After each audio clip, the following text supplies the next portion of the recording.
This is Greg Canty here, and welcome to the Win Happy podcast. Stay tuned for interesting chats with interesting people about winning their lives and being happy at the same time. This show has been brought to you by Fusion Communications. Thanks for listening.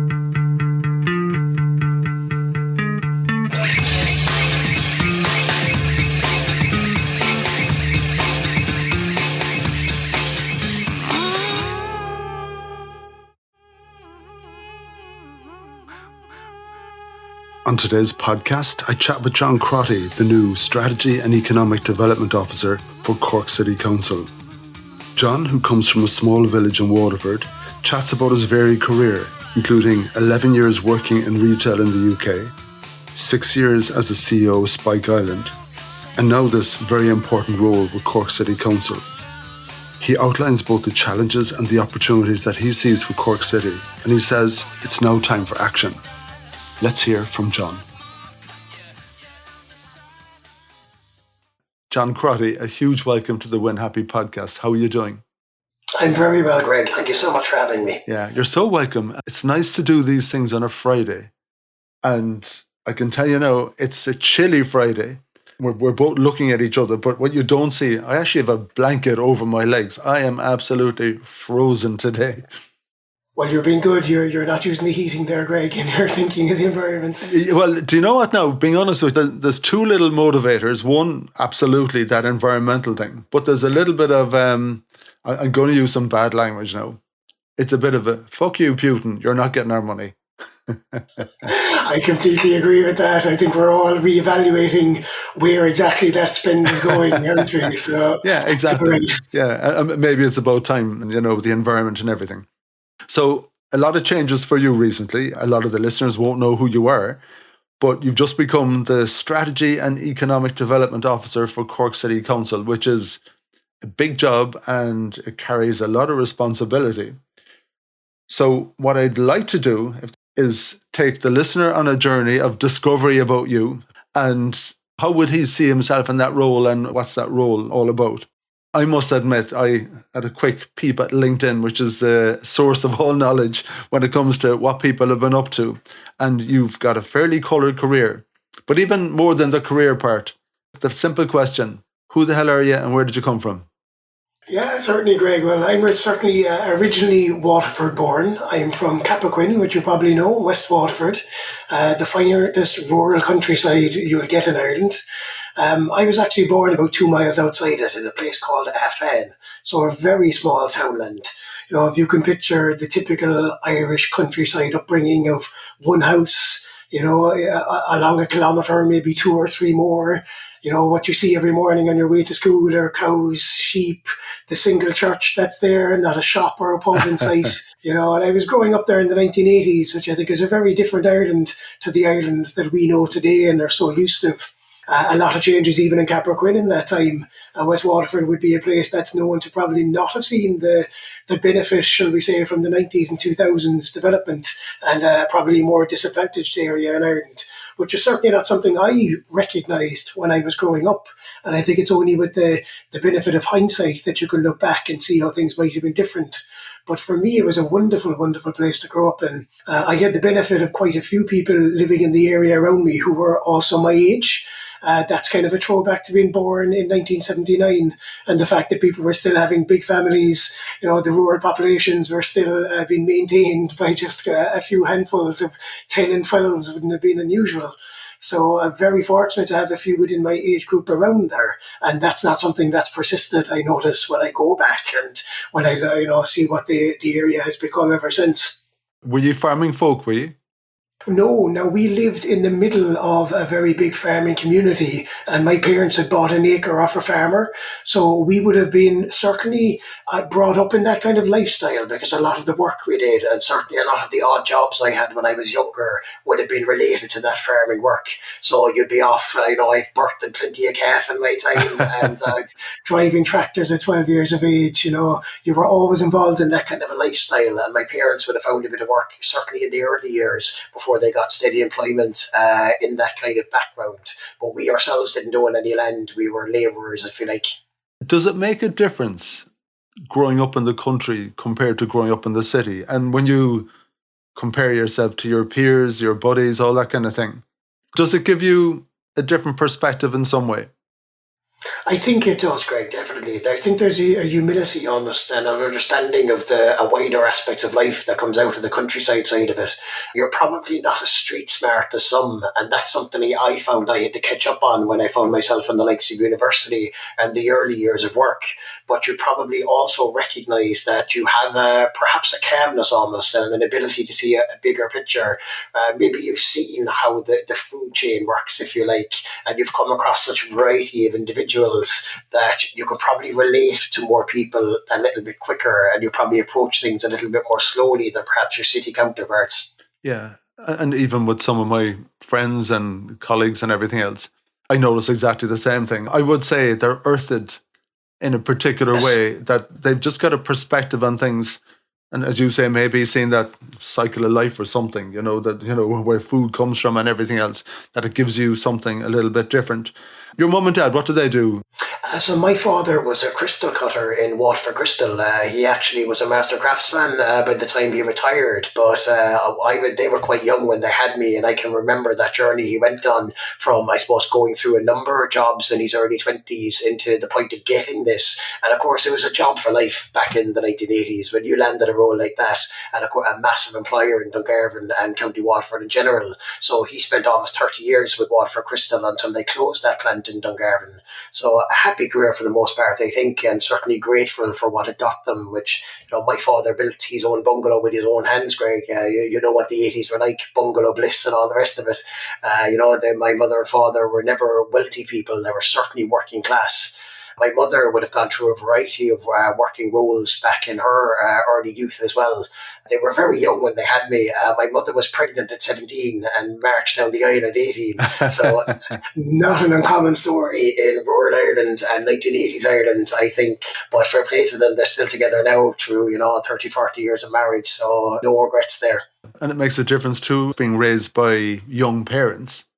It does, absolutely. My parents always had a very healthy, fun outlook on life, and I was very fortunate and grateful for that as I got older. My parents were still doing the pub scene when I started doing the pub scene, which is a bit of a novelty at 18 years of age to walk into the pub and be chatting to your parents up at the bar and all this, but they had a fabulous sense of humour with all that side of it, and they were both quite active in the local scene. My father would have played darts, he would have coached the local football team, so they were social, energetic people, and they still really are in many ways. Would they buy the drinks, would they? Oh, absolutely. Oh, they'd get a couple in there, and sure, if I was lucky enough to have a girl standing beside me, there'd be a glass of wine brought over as well. And tell me the conversations in your house at the kitchen table. What would they have been about? They were very locally inspired people, I think, as a lot of country people are. And most of the conversation was about your neighbours. It was about the football team. It was about looking forward to the weekend and what the plans are. I think there was a real lightheartedness in my family to that approach to life. If there was conversation of politics, it was probably to give out about them and not dive too deeply into the pressing issues of the day. So it was an enjoyable experience, and I think there was always something to be said. There was always concern for family, and you always picked up on that, that ethos of everybody knowing everybody and family members genuinely worried about how other family members are doing. Okay, and the very studious John Crotty, when he's sitting in the classroom and for whatever reason, the teacher's lost your attention and the mind is drifting somewhere. Where would the mind drift to? Oh, definitely abroad, overseas, travel, far away from the green fields of Capricorn and what was surrounding me, which I suppose isn't that surprising. And I can look back and see the beauty that was around me now, but of course you didn't see it back then. I think I was deeply influenced as well, Greg, by my mother and the fact that she was pregnant at 17 and never got the opportunity to travel in her early years. The first 20 years of my life, it was absolutely drilled into me how you should take advantage of every opportunity to get out there, to see the world, to experience what's around you. So I think travel was a very early part of my mindset and what I wanted to do. I think for all of us who came through that generation, the Ireland we were in, it was a place to get out of. The opportunities were in other pastures, certainly not in Ireland. At least that was my version of it. I would definitely say the same, Greg. Even being a child, and I say child, maybe 10, 11, 12, when you start taking in the world around you properly, I wouldn't have seen it at the time, but I could start to appreciate, if you like, the poverty that was around me in 1980s Ireland. Just coming out of the 80s into the 90s before the good times, you couldn't not see it. I think back at the houses and the experiences my friends had, the issues with alcohol, that were typical of rural Ireland, I think, back in those days. Looking back, you can see it, and you can see why not just myself, but I think a lot of people I would have went to school with would have had, shall we say, green eyes for abroad, and really keen to get out there and see it. Yeah, and your dad's redundancy from Waterford Crystal, did that have a big impact on the household? It did. It was a very stressful period, mostly because the pension issue. I don't know if you recall that at the time, but there was the suggestion that they would lose their entire pension, which, it's bad enough to tell somebody 30 years at a job that you haven't got a job to go back to, but to tell that person that the lifetime of savings that you built up are also gone as well. A very stressful period for my mother and father, and, a very legitimate concern. And I would have described them as happy-go-lucky people, but you'd want fairly stiff back to you to not let that affect you. But thankfully that did get resolved when the state stepped in and agreed that it wasn't acceptable and it was covered. Yeah, no, I would have had a similar experience. My dad was with the BNI, and like that, he would have been made redundant. And it brought a worry, and you're just a young person, a young teenager, but it did bring a worry into your head. Where was this money going to come from? And probably the kinds of things that a lot of young people never have to think about, but it shapes your thinking. And I know in my case, there was this kind of urgency to, yeah, as soon as possible, you need to get a job that brings in money. That was how I was geared. I'm not sure what you were like. And definitely, you always would have had that kind of drilled into you, and I would have seen it as well, the same as yourself. The earliest I ever remember is going to the cupboard, and there was no biscuits in the press, and I'm asking my mother, "Where are the biscuits, Mum?" And my father was on strike with Waterford Crystal at the time, and not by choice. I don't think he had any particular appetite for that, but that's what the wider workforce had decided to do. So of course that was affecting the pay at the time. This is back at a time when we didn't have the securities, I suppose, that we have today. So that was an early introduction in life to me of, that's what work provides. It's go back from the biscuit counter to, not having food in the fridge. And if things got really bad, where could that take you to? So certainly that lecture, if you like, and that importance of the job and performing in your job was always stressed. And from the end of those school days, your career path, how did that go? Very badly at the start would be the only way to describe it, Greg. I would absolutely describe myself as a late bloomer. I think I took some very bad advice in school, and when I applied for college, I applied for a course in commercial computing. Now, I scraped my mathematics when I did my leaving cert. I've always been English, shall we say, driven. I love the subject. I have an aptitude for the subject. But of course, the flip side of the coin is the maths weren't as strong as I'd like them to be. So I found myself up in Carlow RTC doing a course that from day one, I didn't have a hope of understanding the complexities of the mathematics that were involved in that side of it, even though I had an interest in the subject. So I took a knock from that, Greg. I really did. I dropped out after the first year. I felt guilty about the money that my parents would have lost on accommodation. Silly things that in some ways you shouldn't. With hindsight, you're probably overly hard on yourself for things that you probably couldn't have understood. But sometimes you have to make the mistake to understand, why you ended up in that place and how you got there. But I probably, the next few years, I would say I worked in jobs that I wouldn't say I didn't enjoy, and I certainly learned a lot from them. I was carrying out sales roles. I was getting into that kind of direct marketing kind of world up in Cork City, as it happens. And, I took things from that, but I think I could have progressed further and faster if I hadn't let the impact of that college failure hit me as hard as it did. Yeah, and I know at an early stage you went to the UK. How did that come about?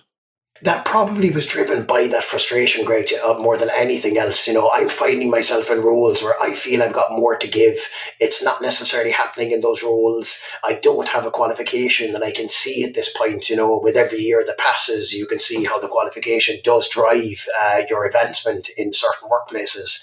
So for me, I got to a point where, I wanted to go traveling, or I wanted to be doing the study. I saw friends getting married, settling down, moving on with life, and none of that was happening for me. So I just decided that's it. If I'm going to make this move, I've got to make it now. So I hopped on a plane. I'd actually been there the November before with a friend who was in university there and really enjoyed it. A fabulous experience in Swansea in the UK. And I decided, look, you know what? It's now or never. €200 in my pocket. Off I went. Yeah, and it's funny. It's a place that I ended up visiting a lot as a kid. Because as I said, my dad was at the BNI, and that was one of the locations that the ship used sail into, the old Ennisfallen. Yeah, so I know from your CV, I think you did a lot of work in the early days of mobile phones. Would that be right? Yeah, that's right. I kind of landed at a lucky time in some ways, if you like. The video mobile phones, the whole 3G network had just launched in the UK. They needed to react to that fast. I believe three, they were called at the time, even Hutchinson 3G. They had spent over £1 billion on a 1-year contract exclusivity that nobody else could push these mobiles out there. So they were looking for people who were flexible, who could get the job done, get things signed up. So I got a job that I loved because it involved travel all over the UK, opening up these new stores, trying to launch them as quickly as possible. They needed you to be dynamic and flexible, and sure, I was more than happy to if it meant I was getting my fare covered down. I spent a couple of months in London, spent a couple of months down in Southampton. Sure, I was being paid to go all over the country. It was a perfect experience in my book. That must have been quite exciting because that was very, very beginning of all of that stuff, wasn't it? It was absolutely, yeah. Nobody had ever seen anything like this. You had a product that everybody wanted. It was the only conversation was about how much does it cost. You weren't even trying to convince them that this was something they wanted or needed. So yeah, it was great to showcase it across, especially places like London where the tech savvy were mad for this stuff and would be queuing up overnight. And John, that work, setting up all of that phone retail stuff and the direct marketing from Cork, that early period, what were the big learnings from that time for you? I suppose understanding first and foremost how to communicate with individuals. I think direct sales is a fantastic way for anybody to learn how you're going to conduct yourself for the rest of your life. Because if you can stand in front of an individual, if you can build that rapport with them, if you can listen to them and what their needs are, and then apply that in a way that won't necessarily be identified to encourage them to purchase your product, to take up your subscription, whatever it is you're dealing with. For me, the biggest takeaway was how to have, I suppose, a conversation that doesn't necessarily feel like a business conversation. It's more like that natural rapport building that you then take on to every other aspect of your career. Because ultimately, you're always trying to ask somebody to do something you want them to do. And, outright asking, isn't the way of the world in Ireland. We're a very friendly, amenable, nice bunch and we like to talk.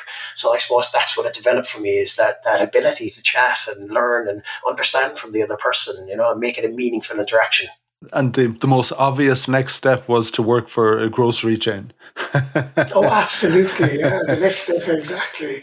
Well, I actually did travel. And when I came back, I did 12 months, Greg, going around the world. Again, I had to scratch that itch. I had started my university course, but I was allowed to take a year out. And I was working at the time on contract for Virgin Media, back then by a different name.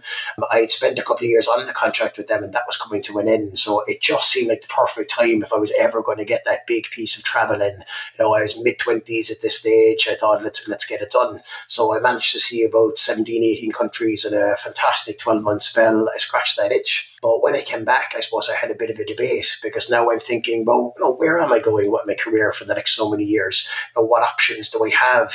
Keeping in mind that I'm studying at the moment. I was doing 2 days a week of university to get my degree in and working full-time. So I needed somebody who would give me that flexibility as well. And ironically, the office environment Monday to Friday was a bit of a challenge then because, I'm looking for days off midweek and I need them guaranteed for the next 2 years. So that's how I actually ended up getting into grocery retail with Aldi of all people. But I have to say one of the best things I ever did because it's certainly a fantastic way of understanding how a business is run from the ground up, the bare bones basics of business. And a bit like the phone retail, in 2007, Was Aldi new to the UK retail scene, was it? The grocery It scene? was, yeah. I was they'd probably been around for a few years, but they had next to no penetration at this stage in terms of people understanding who they were, what they did. I was probably lucky to work for the company just over that period when in both Britain and Ireland, I think an understanding and an awareness of what they were doing, why they did it their way, people started to appreciate all these different things. And of course, I mean, the recession was one of the best things to ever happen to Aldi in 2008. All of a sudden, people who might have just kind of turned their nose or just weren't willing to take the plunge into almost a different way of retail were more than willing to try something different. And they quickly saw that there genuinely was good value to go with, I suppose, the lack of branding and the lack of familiarity. And what did you learn from them? You're kind of praising them there, that they're a very good business, obviously. Yeah, time management, 100%, Greg. They're a very honest company, and they work you hard. And I would say that to anybody. If you ask me tomorrow, oh, I'm thinking of going to Aldi, I'd say you're not going to work there for the rest of your career. You're going to go in there. You are going to work harder than you've ever worked in your life. You're going to work long hours. They will compensate you better than most roles of a similar standing. But a manager at Aldi is always going to be on more money than a manager in Tesco or Sainsbury's or any of the rest of them. But they'll make no excuses for how hard they'll work you as a result. But what they'll give you day in, day out is an ability to learn the finer details of time management down to, seconds, minutes, fractions of a percentage improvements that mean they can be the cheapest retailer on the high street. Yeah, because it's quite funny with, when you do your shopping, if you do go into Aldi, you see how quickly each cashier gets opened and closed depending on how many people are in the store. And then you go to your done stores where you've got your vouchers, you're 10 for 50 and you're at the checkout. And then someone is €2 away from €50 and they start zipping around the shop to get some other item. I can't see that happening in an Aldi somehow. Absolutely not. No, I mean, they understand their model so well, and it worked perfectly in somewhere like Germany where, people were almost, if you like, naturally efficient in what they do anyway. And they almost demanded that efficiency. They prefer to, I'll pack over there. If you're telling me I'm going to be paying less for my groceries, no problem. The same model in Lidl as well, of course, which is made its way over since. So definitely, they have their model, they understand it. And we only started to understand it when we had to take the time to look at it. Yeah. Back in the recession days. So for the boy from Cappoquin who's just been wandering around the world for 12 months, Aldi must have been a right land, was it? It was, and it was a tough 3 years, Greg, I'll tell you what, because I was doing the study full time, and of course I wanted to, part time, I was doing 2 days a week. So of course I wanted to get my degree. I didn't want those grades to slip. I wanted to keep it right the way through. So a very, very memorable 3 years slogging out, for 40, 50 hours a week on the supermarket floor, and you work for every second of those minutes and hours in Aldi, and then going away and studying every available minute for 3 years. They're a blur. They really are a blur, but I could see that degree was necessary if I wanted to get to the kind of places I wanted to get to. Okay, and that's a big decision, isn't it? When you're well into your working career, you're getting quite used to the weekly pay packet. You could probably progress without the degree, but in your case, you identified it as being an important thing for you. What degree did you take? I did business management in Swansea University. Okay. So I'd always had an interest in business, Greg. If there was one thing I knew, it was that I wanted to be involved in business, either, directly on an entrepreneurial level or running businesses of scale for somebody else. When I was a child in Cappoquin Primary School, I used to organise a blow football league where I charge all my friends 50 pence and we'd all compete against each other and there'd be a winner at the end of it. So I suppose in my teens, I was kind of identifying that, okay, I enjoy the stuff. I actually enjoy a little bit of organisation, and I was full of big ideas. I was going to launch festivals. I was going to do all sorts of things, and it probably only took that college setback, shall we say, to slow down my role in that. But I quickly started getting back into it after I moved to the UK. And you had some more interesting grocery retail experiences after that. Sainsbury, that's quite the total opposite to Aldi, is it, in terms of brand positioning and everything else? It is, yeah, exactly. It's they're very, very much the higher end.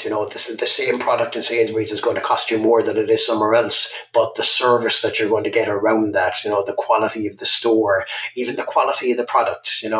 They did a fabulous advertising campaign, Sainsbury's, back in the 2000s, whereby they showed their ham and they showed Tesco ham, and they were the same price, but the Sainsbury's ham was British and the Tesco ham was actually Polish, and they had a great tagline. They said "same price, different values." And that was kind of the ethos of a Sainsbury's, if you like. We're absolutely going to compete with everybody else on price, but we would never, ever, ever compromise our values on, delivering the right level of service and standard. And it'll cost you more sometimes, but that's who we are.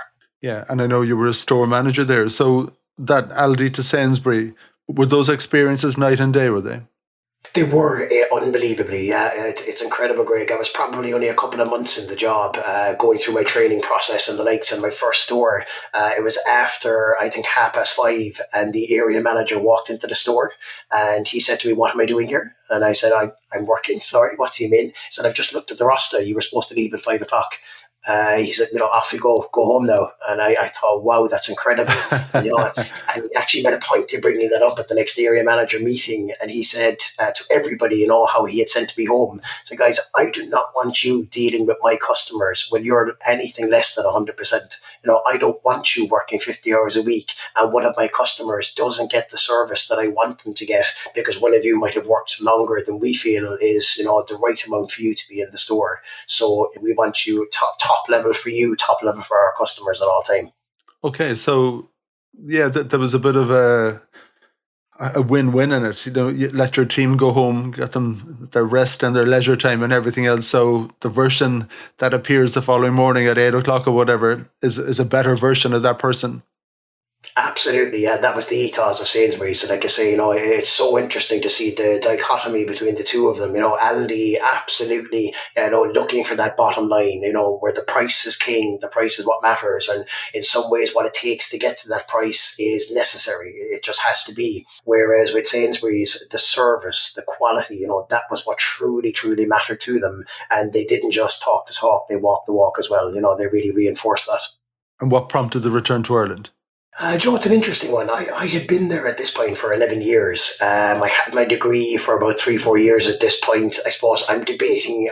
I had a decision to make, Greg. Is the rest of my life going to be spent over in Swansea? And am I going to be on that Swansea Cork ferry 4 times a year, coming back and seeing my family? Or if I'm going to settle down, do I actually want to make that move back in Ireland? And I suppose the decision was made for me when I came back to a rugby match between the Ospreys, the Swansea team, and Munster. And I actually met a girl, my current wife, should I say, Jacqueline, who's originally from Cork. She's from Farron originally. We actually matched, would you believe, of all things, on a dating app.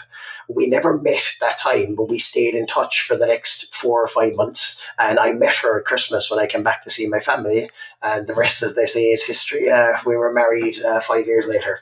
Very the old romantic story again, huh? Yeah, the old romantic stories. So it's my Welsh friends were all saying they came over, they gained a win. They actually won that match, but they lost a friend because after the match I was gone. Okay, so when matters at the heart took over, you started job hunting again? I did. It was very, very difficult to leave Sainsbury's. I had absolutely found a home. It's interesting that I say I respect what Aldi do. I appreciated what they did, but I would never go back there. You learn a bit about yourself, I think, when you start seeing the opposite to what you might have been doing for a while. So I knew I wanted to do something in the mould of a Sainsbury's, but would I find that in Ireland was the question. And the answer was a very flat no, unfortunately. When I did make the move back, I discovered that quite quickly it wasn't the same level on offer in Ireland. Okay, and then you went to prison for 6 years, I believe. I went to prison for 6 years, exactly right. An opportunity came along there, Greg, with Spike Island. Now, I'm a history nut. I every time I went travelling somewhere, where I would go would be dictated by the history that I would be able to encounter there and what I would learn. So when I saw the job for Spike Island advertised, just a light bulb went off in my head. I just thought, this is it. This is exactly what I would have been hoping for the next step in my career. So, of course, I didn't have a tourism background, so I had some serious convincing to do that I was the right person for the job and that I could take on the challenge. Yeah, I think at that point in time, all of your direct sales and everything, all of those skills came home to roost and you got that job. So you were the CEO of Spike, which is an incredible place, on our doorstep. I think Corkonians are fairly spoiled at times with how many fantastic things that we can do. What did you learn from that Uh, experience?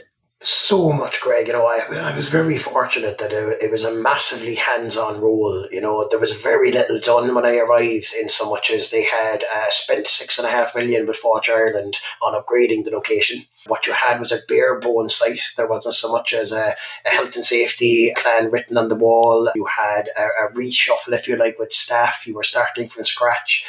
Every decision needed to be made on when the business should be open, what did it want to be, what were the visions and values. So we went through an entire process that felt like a really entrepreneurial spirit, if you like, of trying to establish what can this business be, as you mentioned, for Cork, for Ireland, for the wider community. We think we had a real golden jewel in the crown of Irish tourism, and how were we going to get that out there? So I think the learning from me, if I was to take one thing from it, it would be the importance and the power of networking in Irish industry in general, and in particular in the tourism industry.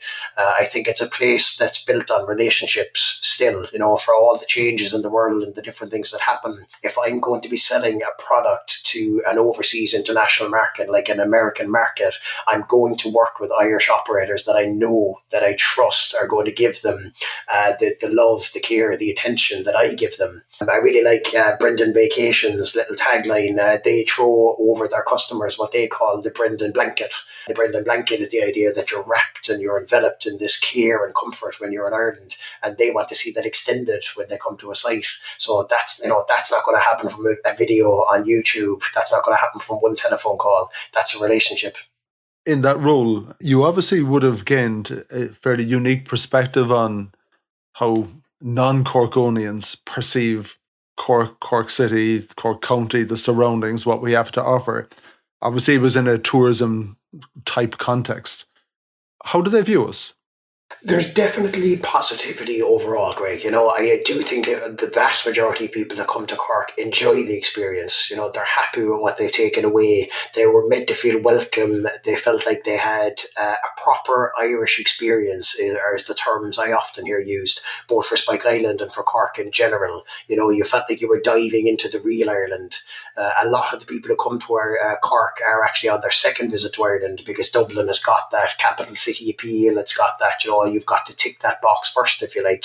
So I think overall the feedback is fabulous, probably less so from the younger end of the market, and perhaps in that 18 to 30 bracket, looking for a little bit more maybe in the nightlife and that side of things. But overall, fabulous feedback. Yeah. So, you're marketing a particular place, you're marketing it to, fairly definite audiences. But now the job has shifted a little bit. The role with Cork City Council, how did that come about?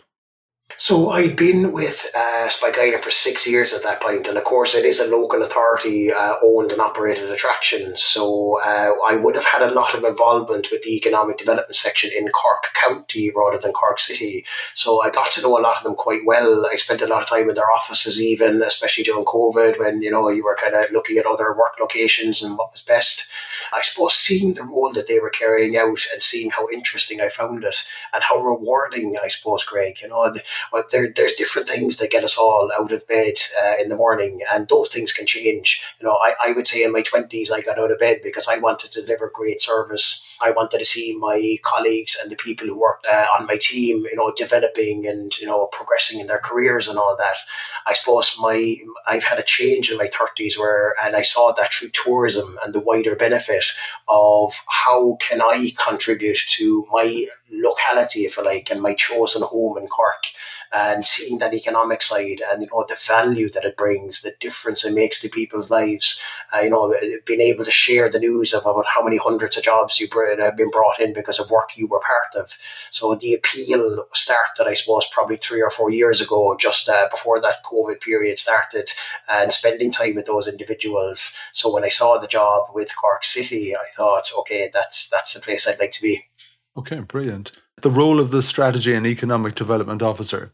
What responsibility have you been handed, John? Your magic wand, what is it supposed to deliver? My magic wand is exactly right. What am I going to magic out of thin air? Says, well, I suppose there's 4 or 5 different facets to the job, if you like. It does include a section on driving tourism, but that's probably quite well done already by the Pure Cork brand that we have. So there's an element to the role of identifying where we can push, where we can pull, or where we can just complement what might be going on out there. And I would say tourism is a place will complement more than anything else. We'll be looking at driving investment, but again, that's more in a complementary way to what the IDA and Enterprise Ireland and the like are doing. So how can we assist these guys? Probably what we've spotted where the most opportunity exists for Cork City Council in particular is around that living and working in Cork. And the reality is, we're looking at 30,000 new jobs in Cork City in the next 5-6 years. A lot of those are higher level jobs. These are highly educated people, highly qualified people who are desired all over the world. How are we convincing them that Cork City and County is the place to come and, spend the next 10, 15, 20 years of their career, as opposed to maybe one of the marquee cities that a Dublin or a London or these other places have? It's probably a space that not too many people are operating in because there's a financial incentive for tourism. There's a financial incentive for investment, of course. There's not as much business opportunity in the relocation sector, shall we say, for somebody to make money off that.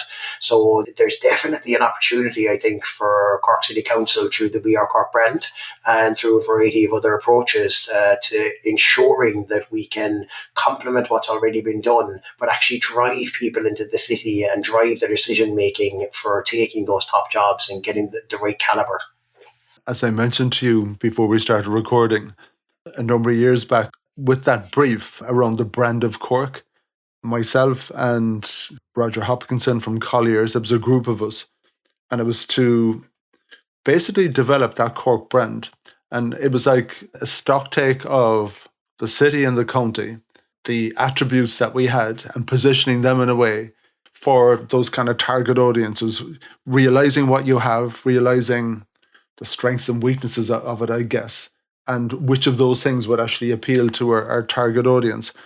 And exactly what you've said at the time, tourism is great because it gets people seeing the city, experiencing the city. So maybe that's that person from Dublin or London, wherever, they're visiting Cork for a gig in the Marquee or for a weekend with friends or West Cork or whatever. And they get a little flavour for what's going on. As you say, the investment part is the idea, but I think it is us having a very clear sense as to what our unique selling points are. But that living and working is important. And I think where we landed at with the work that we did was that Cork was a fantastic place for you to be successful. I think we used to call it your kind of personal success.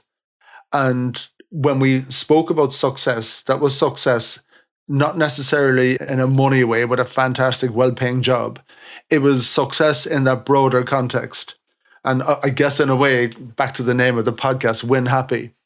It was a case of a place where you can have a good quality of life, living in a place that's not a rocket fast city, but one where there's a good quality of life. It's got a lot of the good things about a city, and I would say not a lot of the bad things about a city.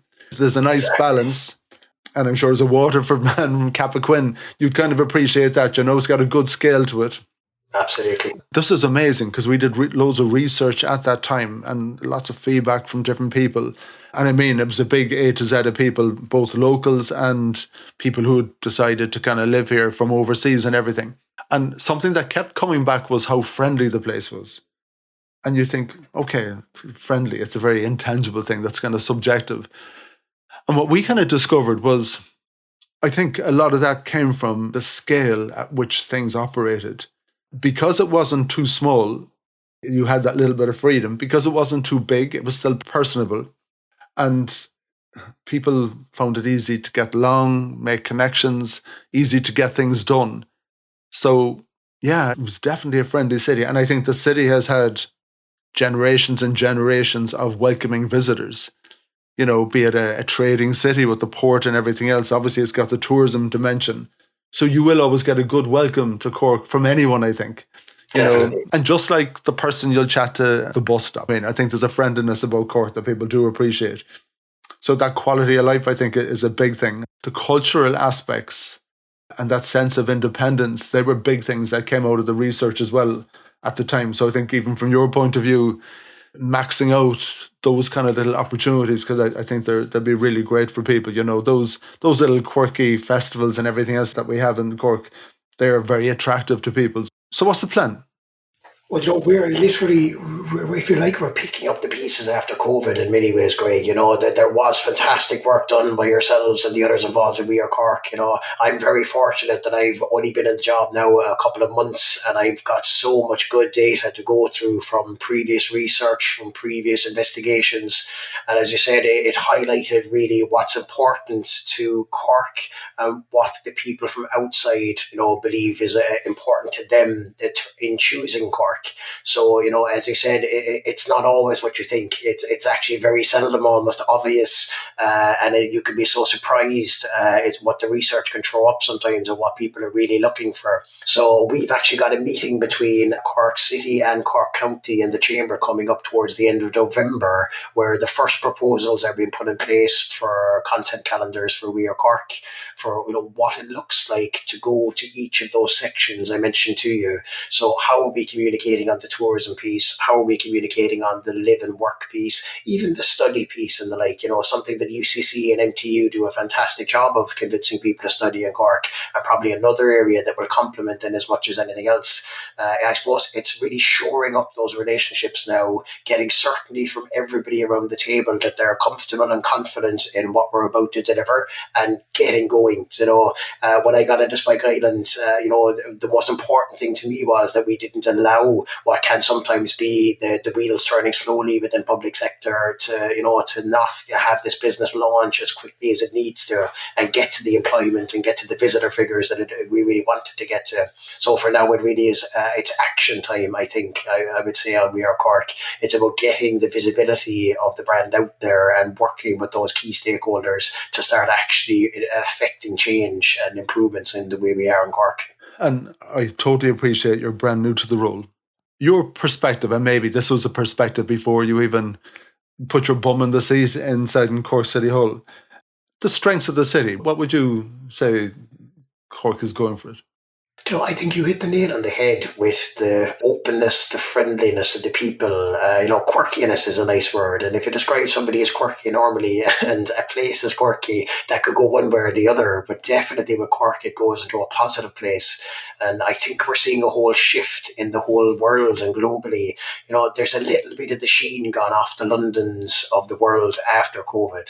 In the same way, if you like, that even the major tourist attractions in the world and major destinations are probably not as high up people's lists as they once were, and people are willing to go a little bit more off the beaten track and something a bit different. So back to that word quirky, you know, that's what's getting the traction online and what people are searching for more and looking for. I think Cork can capitalise on that most definitely in the coming years, particularly when people are looking at making quality of life decisions. Is quality of life living 45 minutes outside Dublin and sitting in a car or sitting in traffic to get in there every day? Or is it actually being home 15-20 minutes after your shift ended and then grabbing the surfboard and heading down to the beach or heading out for that run in the beautiful forest that's just up the road from you? I live in Farran now, so I'm 5 minutes drive away from a stunning Farran woods with deer and all the rest. And, you know, it's the envy of the world for so many people who are stuck in those commutes. So I think Cork's, you know, fabulous. I suppose size really, some people would consider it a disadvantage. And if you're a 22-year-old and, you know, the world is glinting in your eye and you want to live in London and you want to live in Rio de Janeiro or wherever it might be, we're not looking for you, and we're not even talking to you in a major way, because that's what you need and that's what you want in your life right now. But Cork's size and its accessibility, it's a city and a county is the reality of it because of its size. They're massive advantages, Greg. Those are the kind of things that if you don't have it, you just can't replicate it. You can't replace that in a meaningful way.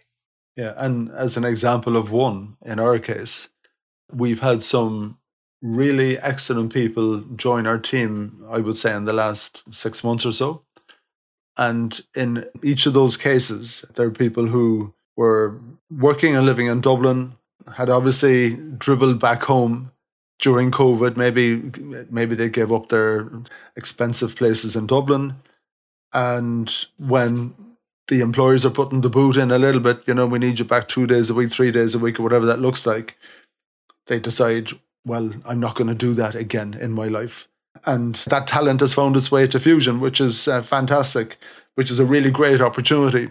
And we're seeing that ourselves, if you can now make a choice, obviously there's a bit of flexibility that needs to come with it and all that kind of thing. But yeah, come home.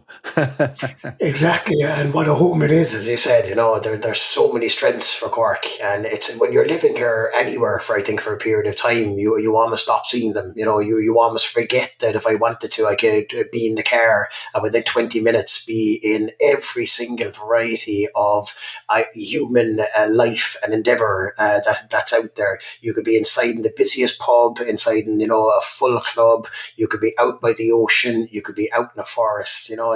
It's so easy to take that for granted. It's easy to forget the quality of place that we have. What's the biggest challenge, do you think? In part, And you probably know this better than anyone, Greg, it's the ability to get a message out there, and finding the right channels and getting in front of the right people. In the last 10 years, the amount of growth in the amount of places you need to be seen by somebody, the likes of social media has hoovered up so much of, people's time. If you went back 20, 25 years ago, and if you put an ad on during the middle of Coronation Street, a third of the population were going to know who you were and what you were about. Whereas these days, those kind of figures they're non-existent. They're so long gone. So it's probably the variety of channels to market which increases the challenge of having to find the right people and the right influencers, if you like, and communicators who could amplify the message you're trying to put out there. Yeah, I think our conclusion at the time was that no amount of money is going to get you that brand awareness that you want in that way, if you're going to go down that advertising and promotion route. Instead, what you needed to do was have a very, very consistent brand message. So we developed a brand book. And the idea being that if you're a big company, or if you're one of the universities, or if you're Cork Chamber, that everybody is using the same language when they're promoting the city. Obviously, there's a volume button depending on who you are and the audience that you're trying to target. But if everyone is very consistent about that Cork message, then at least there's a similar thought process around everyone and an understanding of our city. And the other thing, and this is the challenge for you, I think, is picking and choosing those activities that we can have in our city and county, I guess, that can amplify that message in a quirky way. One of the funny examples, and it's a pity that it doesn't happen anymore, but it was the Redhead Festival down in Crosshaven. A quirky little event. It peaked around the homecoming, but the coverage it got, because it was so quirky, to use your word, was very disproportionate. But it's trying to find those probably left of centre activities, events, sponsorships, that'll just get you a disproportionate. Disproportionate is the right word there, isn't it? Yeah. It's gone that way, isn't it? You could do 100 things, and one of those could be the home run that gets you, so much coverage. And it was something done well like that, and it could surprise you sometimes. The ones that don't work and the ones that do, but you've just got to be in the game to have a chance of winning. Yeah, exactly. And in your job, trying to identify what they are, and everything else. So that could be a big challenge, but not a bother to you, John, I'm sure. So you are on the Win Happy podcast. So I need to ask you a question about happiness. What is happiness to you? God, happiness to me at this point in my life is most definitely doing something you love. I would say doing it with people you love and want to be around, and people who are motivated, in the same way that you are. I would say happiness is, for me, being around family again, given that I had 11 years away from that. And, you don't know what you've got till it's gone, as the saying goes. You massively appreciate the brother who used to do your head in when you were growing up, and the older sister who used to nag you. They're very different people 11 years down the road in how you see them, barely, not even how they see themselves. So I think happiness is that it's gratitude, it's the appreciation of what you have. And quite often you have to let it go and regret that and make those mistakes to truly, truly appreciate what you had and what you now have, and opening your eyes up to it and seeing it around you every day. And looking through your career, those moves away from Cappoquin, different locations, different types of jobs and everything. What's the best choice you made? Probably going and coming back. If I could take the two of them, I left at exactly the right time, because if I'd stayed, I wouldn't have done the things I've done. I wouldn't have got to where I've gotten, I think. I wasn't surrounded by what the situation and the reality that was going to make me achieve as much as I wanted to achieve. So I got what I needed to in those 11 years away, and I suppose I got to where I wanted to be. But at the same time, the timing was right, that I wanted those things, but I wanted them with the right people around me, with my family around me, with the home and the country that I love. So both moves, I think, at either time were the right thing. And I'm really glad that I had the courage, in particular with the move across to the UK, because I was completely alone, and there were some lonely times and lonely days when I questioned it. As great as it was traveling around the UK, going back to a hotel room at 7 o'clock at night and no one to talk to and not a soul. There can be long, dark nights of the soul, and you think about home and you're homesick, but no regrets, because those are the nights that make you. And something I talk to everyone about in that context of winning happy. Being happy is cool. And I kind of say to people, if you love playing football and kicking a ball in the park is brilliant. But we do need that feeling of putting the ball in the back of the net the odd time. So what does winning look like for you? Definitely trying to take the success out of every day, and I'd be a big celebrating success person. I think if you set a goal with a group of people, I suppose happiness and success for me is celebrating that goal being achieved with them and seeing how it's impacted everybody, and making sure that they're aware, because too many of us are just so slow to celebrate success, our own success or the people around us. And if we do that celebration of success, it just encourages us all to go back to that feeling, put the ball in the back of the net again as quickly as possible. And all of a sudden it becomes a lifestyle. All of a sudden it becomes a habit. So for me, definitely, I would say celebrating success is both happiness and it's a success in itself. It's recognition that you've achieved what you set out to achieve. Unfortunately for me, I'm in an industry now where when we do achieve something, it has a positive impact on the people who share this community that we call Cork, that we all live in. My last big whopper of a question for you is a tricky one. What was your best day ever? Oh, best day ever. God, that's an interesting question now, and that's a tough one. A day that always stands out for me, Greg, was when I was traveling for 12 months around the world. And when I came back, I actually made a mistake with a visa, would you believe? I was supposed to fly into India for 5 nights on the way back.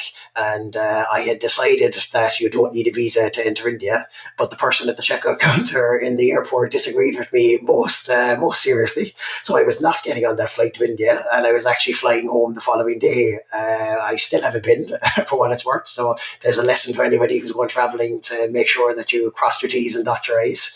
But this was actually 5 days before I was due to arrive back in Ireland. So what I did was I flew back home anyway, and I surprised my parents. And I just walked into the living room with my father, who hadn't seen me for over a year. I'd been traveling that time. Just a look in his face and a level of affection that an Irish father would not normally give his son was a wonderful moment for me. And I had exactly the same moment with my mother, my brother, my sister. I made sure nobody spoiled the surprise, and I got to see see them all. And, for me, it was a day of completion. It was something I was looking forward to anyway, but to be able to do it as a surprise, all of a sudden I was John Crotty, who not only had left and gone away, but I was John Crotty who had gone away and done what he'd said what he was going to do, which was actually travel and see the world and do that thing I know my mother wanted me to do so badly. So a day I'll never forget, and their expressions on my parents I'll never forget. That's a fantastic best day, John. Thanks a million for coming on the podcast. The very, very, very best of luck with that job you have. The more successful you are in that job, I think the better for everyone in our city, both people in business and people living here and studying here and everything else.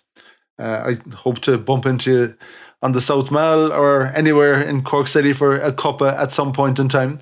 So thank you so much. Have a great weekend, and I'll catch you again soon. Thank you, Greg, and listen, a massive well done, and thank you for all you've done. I actually encountered you. I've been on a couple of your training courses over the last so many years and all that. You're doing fantastic work, you and your team in Cork, so thank you for all the contribution. Yeah, thanks for saying that, John. Catch you again soon. Take it easy. Talk soon. Thanks, Greg.